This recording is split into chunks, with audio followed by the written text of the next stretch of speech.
Mr. President, this week the Senate is finally considering the Federal Aviation Administration Reauthorization Act. And I am glad we are here, even if belatedly. Our nation depends on a safe, efficient, and robust national aviation system. And the bill before us today will help strengthen aviation safety, address the pilot shortage, and improve airport infrastructure, all of which will contribute to a better experience for the traveling public. I'm particularly pleased that my proposal to create an enhanced qualification program for prospective airline pilots was included in the bill. The United States is facing a serious pilot shortage, which has resulted in reduced air service at airports around the country.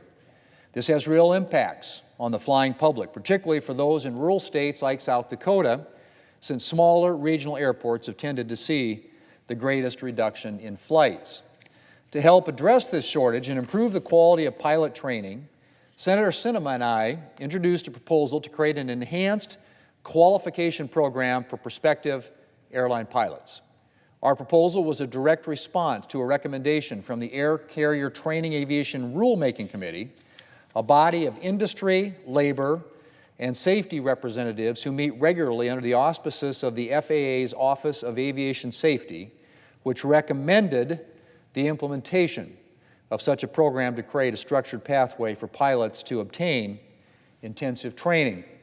While the United States has stringent requirements for the number of flight hours prospective airline pilots must complete before obtaining their pilot's license, the quality of that cockpit time is often less than optimal preparation for flying commercial jets.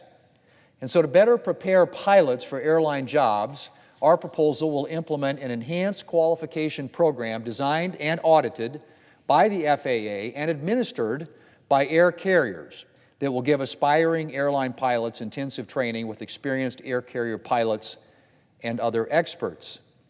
Intensive training, Mr. President, is in the kind of air carrier environment where prospective airline pilots will be flying is something that is largely missing from current training. And getting the chance to work closely with seasoned pilots will help turn out highly qualified pilots who are better prepared for flying commercial jets. In addition, our program's use of simulator training, whose proven value has resulted in its extensive use by the military, will give prospective airline pilots exposure to the cockpits of the jets they will be flying, and crucially, allow them to experience what it's like to handle challenging and dangerous situations in those cockpits. For obvious reasons, standard flight training hours don't involve deliberately flying into perilous weather conditions or dealing with things like fires or engine failure. But simulator training offers prospective airline pilots the chance to deal with all those situations and more, and deal with them again and again until their response to these situations is fine-tuned. Mr. President, our proposal is a win-win. It will turn out better prepared pilots, and it will help address the pilot shortage by making training more accessible. And I'm very pleased that it was included in the bill that is before us today. I'm also very pleased that Senator Klobuchar's Aviation Workforce Development Act and Recruitment Act, which I co-sponsored, was included in the bill. This measure will help address workforce challenges across the aviation industry by expanding resources to help recruit and train pilots, aviation manufacturing workers, and mechanics. And finally, with rural air service once again in mind, I'm very pleased that my provision to allow communities to receive multiple small community air service development program grants for the same project was included in the legislation before us today. This will help make it easier to expand sorely needed air service for rural communities. The bill also includes language providing small airports with more flexibility to use AIP funding for terminal improvements, which will be crucial for enabling rural airports to expand access as construction costs continue to rise. Mr. President, on another topic, the legislation before us today includes my bipartisan Increasing Competitiveness for American Drones Act with Senator Warner, which will streamline the approval process for beyond visual line of sight drone flights and clear the way for drones to be used for commercial transport of goods across the country. The wider deployment of drones has the potential to transform the economy with innovative opportunities for transportation and agriculture that would benefit rural states like South Dakota.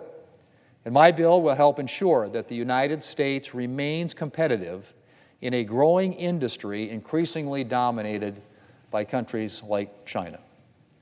I'm also pleased that legislation I co-sponsored with Senator Duckworth to help improve the flying experience for individuals who use mobility aids was included in the final legislation that we're considering. Mr. President, no bill is perfect, but I believe that the legislation before us today will make real progress toward a safer and more reliable aviation system and an improved flying experience for the American public. And I'm grateful to all those who contribute to getting this bill to the floor today. As a former chairman of the Commerce Committee, I know how much work goes into the process of drafting and moving an FAA reauthorization bill. And I want to thank the chair and ranking member and all of their staff. I particularly want to thank Ranking Member Ted Cruz for his tireless efforts, both in getting this bill to the finish line and ensuring that we ended up with a strong piece of legislation. His work to ensure that we have strong staffing mandates for air traffic controllers, as well as his efforts to reduce backlogs and improve the FAA's efficiency, deserve particular recognition. I also want to thank Senators Moran and Duckworth for their leadership at the Subcommittee on Aviation Operations and Innovation. Mr. President, as I said, final passage of the FAA Reauthorization Act has been a long time coming. But the day is finally here, and I look forward to seeing this bill enacted into law in the very near future. Mr. President, I yield the floor